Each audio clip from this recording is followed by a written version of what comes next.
Assalamualaikum warahmatullahi wabarakatuh. Kembali lagi bersama Ibu Yuan di mata pelajaran Akidah Akhlak dengan tema Rasul Ulul Azmi. Nah, seperti yang telah Ibu sampaikan kemarin, Ibu sudah memberikan catatan atau ringkasan mengenai Rasul Ulul Azmi ya. Sekarang saatnya Ibu akan menjelaskan mengenai apa itu Rasul Ulul Azmi. Nah, yang pertama adalah pengertian. Jadi dari 25 rasul yang kita imani, terdapat 5 rasul yang memiliki gelar ulul azmi. Jadi kalau misalkan di dalam Al-Qur'an itu kita disuruh mengimani 25 nabi dan rasul, dari Nabi Adam sampai dengan Nabi Muhammad SAW. Walaupun seperti itu, tapi di luar sana ada ratusan bahkan ribuan nabi-nabi yang tidak disebutkan di dalam Al-Quran. Tetapi yang wajib kita imani itu hanya 25 nabi dan rasul ya. Nah, dari 25 nabi dan rasul itu kemudian Allah menggolongkan 5 nabi yang dimaksud atau yang dimasukkan ke dalam istilah ulul azmi, golongan rasul yang mendapatkan julukan ulul azmi. Nah, azmi ulul itu artinya adalah memiliki, sedangkan azmi itu artinya adalah cita-cita. Tapi secara istilah ulul azmi itu berarti rasul yang memiliki keteguhan hati dalam menghadapi kaumnya. Jadi yang membedakan rasul ulul azmi ini dengan rasul-rasul yang lain yang wajib kita imani itu bahwasanya Rasul Ulul Azmi itu mereka mendapatkan cobaan yang lebih berat dibandingkan dengan rasul yang lainnya dalam berdakwah dalam mengajarkan Islam. Seperti itu. Jadi cobaan dan tantangan mereka untuk menyebarkan agama Islam itu lebih berat dan lebih sulit. Seperti itu.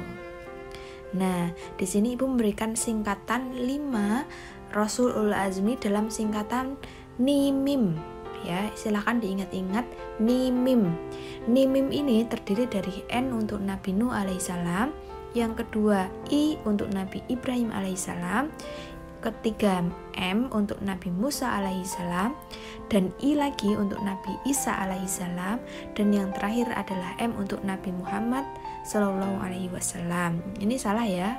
Jadi aslinya Nabi Muhammad Sallallahu Alaihi Wasallam. Nah, sekarang Ibu akan menjelaskan yang pertama tentang Nabi Nuh alaihissalam. Kalian pasti sudah sering mendengar mengenai kisah dari Nabi Nuh alaihissalam. Nabi Nuh alaihissalam ini terkenal dengan mukjizatnya apa kalau tahu? Ya, mukjizatnya Nabi Nuh alaihissalam yang paling terkenal itu adalah mengenai Nabi Nuh yang membangun dan membuat sebuah kapal yang sangat besar ketika terjadi sebuah banjir bandang. Nah, sekarang Ibu akan menjelaskan kenapa Nabi Nuh alaihissalam menjadi salah satu nabi Rasul Ulul Azmi. Yang pertama adalah beliau berdakwah selama 950 tahun. Bayangkan, beliau itu berdakwah selama 950 tahun. Jadi bisa dipastikan bahwasanya umurnya Nabi Nuh itu bahkan sampai ribuan tahun. Tapi selama 950 tahun beliau berdakwah, hanya 80 orang yang mau masuk Islam dan mempercayai ajaran Islam yang dibawa oleh Nabi Nuh alaihi salam. Bayangkan 950 tahun hanya 80 orang yang masuk Islam ya. Sangat sedikit sekali. Ini membuktikan bahwa tantangan Nabi Nuh untuk berdakwah tentang Islam itu sangat sulit. Yang ketiga adalah sabar dalam menyeru kepada kaumnya. Sungguh Nabi Nuh itu sangat sabar dalam menyeru kepada kaumnya. Beliau itu Nabi Nuh itu tidak pernah merasa letih, marah, kecewa. Kenapa sih aku udah berdakwah tapi mereka nggak mau nurut, ya Allah, nggak mau. Jadi ketika kaumnya itu tidak mau menurut kepada ajaran Nabi Nuh tuh curhat sama Allah. Curhatnya gimana? Ya Allah, apalagi yang harus aku lakukan agar mereka percaya gitu loh. Tapi Nabi Nuh nggak pernah meninggalkan kaumnya. Beliau tetap berdakwah, menyerukan kepada ajaran Islam, kepada akidah seperti itu. Saking sabarnya, bahkan ketika Nabi Nuh itu membangun kapal itu ya, kapal nakoda yang sangat besar itu, kaum orang-orang di situ pada menertawakan Nabi Nuh, kamu tuh ngapain gitu loh, bangun kapal kayak gitu tuh untuk apa gitu, nggak mungkin padang pasir tuh bisa ada banjir dan sebagainya kayak gitu.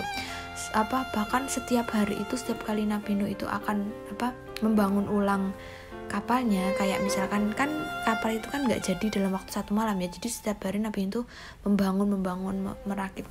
Setiap kali beliau merakit itu pasti di kapalnya itu beliau selalu menemukan kotoran manusia, kotoran hewan yang dilemparkan dan dikasihkan oleh kaumnya. Jadi bayangin kalian capek-capek bikin kapal, bikin nakoda, kemudian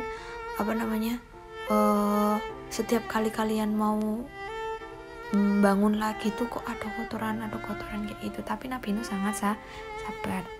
Yang keempat, kenapa Nabi Nuh bisa menjadi Rasulul Azmi itu adalah istri dan anaknya itu tidak beriman. Jadi istri dan anaknya Nabi Nuh itu mereka tidak mau percaya dengan ajaran yang dibawakan oleh Nabi Nuh alaihi salam, sehingga ketika banjir bandang itu datang, Nabi Nuh itu udah menyerukan kepada anak dan istrinya, ayo nak, ayo bu, naik ke kapal ini loh, aku tuh sudah dikasih tahu sama Allah bahwasanya akan terjadi banjir bandang dan tidak akan ada yang bisa menyelamatkan kalian selain Allah. Tapi kata anaknya dan istrinya apa? Enggak, saya bisa kok naik ke bukit, saya bisa menyelamatkan diri dengan naik ke bukit, jadi nggak perlu naik kapal kayak gitu. Tapi apa yang terjadi, bukit saja bisa tenggelam. Jadi orang salih Nabi Nuh saja tidak bisa menyelamatkan anak dan istrinya dari azab Allah, seperti itu. Nah, yang terakhir adalah datangnya azab berupa banjir bandang selama 6 bulan. Jadi banjir bandang yang melanda Nabi Nuh itu lama ya, jadi selama 6 bulan.